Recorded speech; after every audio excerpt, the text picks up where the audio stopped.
আচ্ছা, তোমাদের কাছে খুশি থাকার ডেফিনিশনটা ঠিক কী? আমার কাছে তো খুব ছোট্ট ছোট্ট জিনিসে খুশি থাকাটা আমার কাছে খুব বড় একটা ব্যাপার। এই মনে করো কিছু ছোট্ট ছোট্ট স্বপ্ন পূরণ।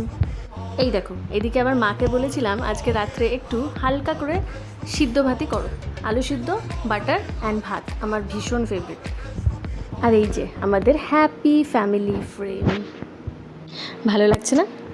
হ্যালো অ্যান্ড ওয়েলকাম এভরিওয়ান, আশা করি সবাই খুব ভালো আছো, সুস্থ আছো। ওই যে ছোট্ট একটা ইচ্ছের কথা বলছিলাম না, তো সুদীপ এখানে আনবক্সিং করতে বসেছে সেই ছোট্ট ইচ্ছেটাকে। এই বক্সটা 3-4 দিন আগেই চলে এসেছিলো পার্সেলটা, কিন্তু আমাদের সময়ই হয়ে উঠছিল না যে এটাকে আনবক্স করে এটাকে ফিটিং করে সুন্দর করে রেডি করব। কিন্তু আজকে দুজনে মিলে একেবারে আট ঘাট বেঁধে বসে পড়েছি, আজকে এটাকে রেডি করেই ছাড়বো, সে যাই হয়ে যাক না কেন। জিনিসটা সামান্য হলেও এটা আমার অনেক দিনের ইচ্ছে ছিল।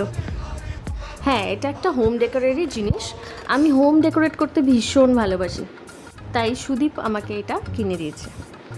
আমাদের এই ছোট্ট ফ্যামিলিটা ভীষণ, আমরা একে অপরের সাথে হ্যাপি থাকি, খুব আনন্দ করি, যেটুকু পাই যেটুকু আমাদের কাছে আছে আমরা তাতে ভীষণ ভীষণ ভীষণ হ্যাপি অ্যান্ড ভীষণ গ্রেটফুল টু গড।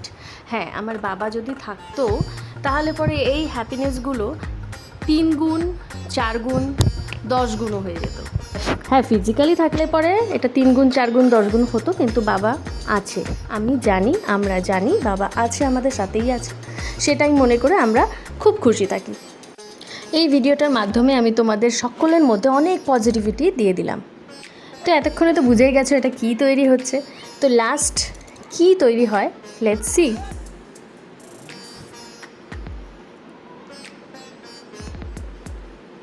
তো এই যে দেখো আমাদের ল্যাম্প রেডি, এটা ট্রাইপড স্ট্যান্ড ল্যাম্প, আমার ভীষণ পছন্দের, আর অনেক দিন ধরে আমি চাচ্ছিলাম এরকম একটা কিছু কিনি। এই ছোট্ট মুহূর্তটাকে এনজয় করার জন্য একটা 10 টাকা দামের কোল্ড ড্রিঙ্কস দিয়েই আমরা এনজয় করে ফেললাম। ট্রাইপড স্ট্যান্ডটা কোথায় লাগালাম, কীরকম লাগছে দেখতে, সেগুলো সব আমি একটা অন্য ভ্লগে দেব। আশা করি সবাই খুব ভালো থাকবে, সুস্থ থাকবে, আনন্দে থাকবে। Stay positive and stay tuned to my blogs. Bye by.